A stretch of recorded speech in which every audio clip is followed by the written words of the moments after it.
रही है।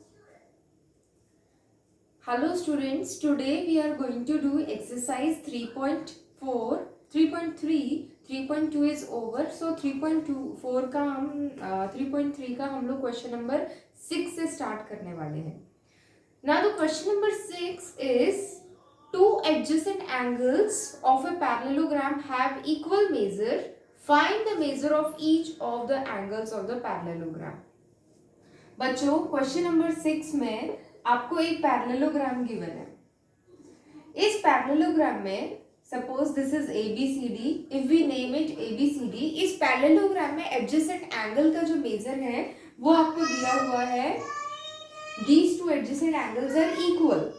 अगर ये दोनों एडजेसेंट एंगल्स इक्वल है then you have to find that what is the measure of each adjacent angle. Suppose these are adjacent angles. जैसे पहले ही explain कर दिया था कि adjacent angles का मतलब होता है जो बगल बगल में एंगल है, जो साथ साथ में एंगल है, that is called adjacent angles. जो एक ही लाइन पे बनते हैं, that those are called adjacent angles.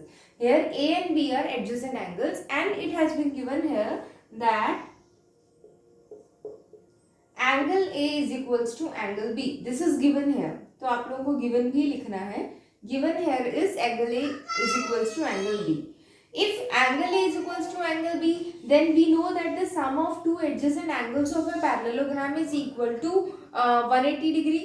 So we can say angle A plus angle B is equals to 180 degree. Why? The sum of adjacent angle of a parallelogram is 180 degree. ठीक है, तो ये बोला हुआ है कि इन दोनों का सम 180 डिग्री होगा. अगर एंगल ए एंगल बी के इक्वल है, can we replace either of the two. B को हम ए लिख सकते हैं, एंगल ए को एंगल ए ही लिखा रहने देंगे, एंगल बी को हम एंगल ए लिख सकते हैं and this is 180 degree. Angle A plus angle A is angle 2A is equals to 180 degree and angle A will be equal to 90 degree. तो यहाँ पर एंगल ए की वैल्यू कितनी आ गई? 90. अगर एंगल ए 90 डिग्री है तो एंगल बी भी कितना हो जाएगा? Equal to angle A, that is equals to 90 degree. So both the angles of this parallelogram are of 90 degree. 90 degree होने का मतलब है which figure is that? This is the figure. This figure is a rectangle. So here we can say that this figure is a rectangle. Now reaching to the question, next question क्या है? Question number 7 देखो क्या दिया हुआ है. Question number 7 is the adjacent figure hope is a parallelogram. Find the angle measures xyz. State the properties that you have used in that. तो ये parallelogram आपको एक गिवन है. Naming hope, HOP and E. This is hope. What you have to find? You have to find various angles. This is 40 degree given. This is Z. This is 70. This is Y. And this is x. तो ये angles आपको given है और आपको ये find करना है कि x, y, z की वैल्यू क्या होगी इसमें. बच्चों देखो पैरेललोग्राम की कौन सी प्रॉपर्टी यूज हो रही है वो आपको मेंशन करना पड़ेगा. जब भी आप पैरेललोग्राम का कोई भी स्टेप लिखते हो तो उसके सामने उसका रीजन जरूर मेंशन करना है.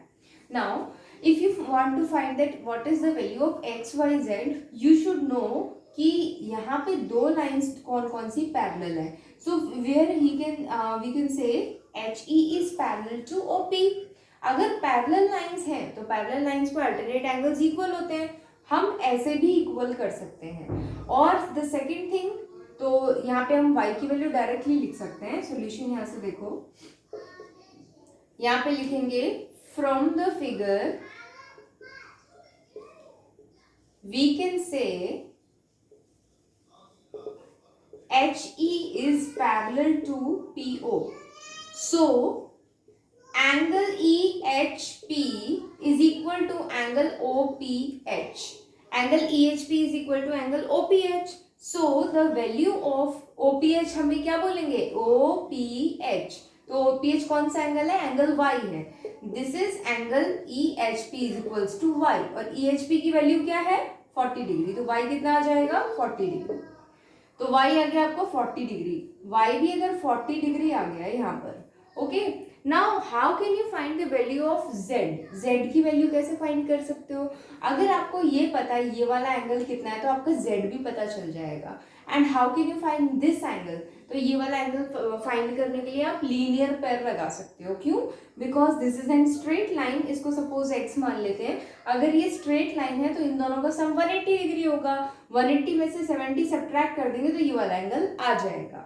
इन दोनों एंगल्स का सम जो होगा वो 180 डिग्री होगा। So I am doing it here, angle HOP plus 70 degree, angle HOP plus 70 degree is equals to 180 degree. और क्यों? This is a linear pair, ठीक है बच्चों। आप पूरा पूरा लिखोगे, सिर्फ LP मेंशन नहीं करोगे यहाँ पे। तो angle HOP will be equal to 180 minus 70 degree and that is equals to 110 degree. तो आपका अंदर वाला जो एंगल था वो कितना आ गया 110 डिग्री। अब आपको ये वाला एंगल भी पता है, और you also know that in any parallelogram the opposite angles of a parallelogram are equal। अगर ये 180 डिग्री 110 डिग्री है तो ये भी कितना आ जाएगा, this will also be equal to 110, so the value of x will be 110। so if also यहाँ पे लिख लो, also angle HOP is equal to angle HEP, that is angle x, ठीक है। angle h is equals to angle HOP is equals to x and x the value of x will be 110। Reason क्या लिखेंगे? Reason लिखेंगे the opposite angles of parallelogram are equal। so this is the reason। तो आपकी x की भी value आ गई। अब यहाँ पे देखो z, y और 110, एक ऐसा सा ट्राइंगल है, कुछ इस तरह का ट्राइंगल हमें दिख रहा है जहाँ पे ये z है, ये कितना है 40 डिग्री और ये 110 degree. Can you find z here? easily you can find z here because the sum of the angles of a triangle is 180 degree. तो 180 डिग्री उसमें आपको थर्ड एंगल निकालना है, दो एंगल आपको मालूम है, तो दोनों एंगल का सम करके 180 डिग्री में से अगर सब्ट्रैक्ट करोगे तो z की वैल्यू आ जाएगी। Let's do it here. तो यहाँ पे ये ट्राइंगल कौन सा है? HOP ट्राइंगल है, तो हम लिखेंगे in triangle HOP angle H plus angle O plus angle P is equals to 180 degree, ठीक है। तो H की वैल्यू कितनी आ गई Z, O की वैल्यू 110 एंड P की वैल्यू आ गई 40, तो ये 180 डिग्री आ गया, ठीक है। 110 plus 140 is 150 is equals to 180 plus Z, z is equals to 180 minus 150 and z is equals to 30 degree। तो so this is the answer of x y z। x आ गया हमारा 110, y आ गया हमारा 40 डिग्री एंड z की जो value आ गई वो आ गई 30 degree. so these are the values and moving to the next question। the next question is the following figures guns and runs are parallelograms of x and y।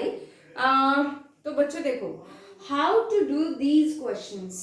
हम question number 8 का second part discuss कर रहे हैं और first वाला part आप खुद करोगे, क्योंकि फर्स्ट वाला जो पार्ट गिवन है, फर्स्ट वाले पार्ट में प्रॉपर्टी लगानी है अपोजिट साइड की, कि the opposite sides of a parallelogram are equal.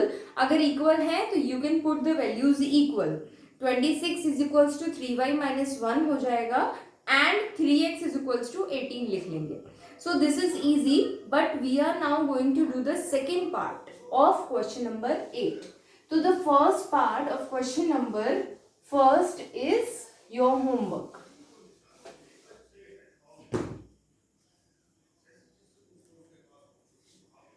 Question number 8 का हम सेकेंड पार्ट कर रहे हैं। क्वेश्चन नंबर 8 का सेकेंड पार्ट कुछ इस तरीके का है।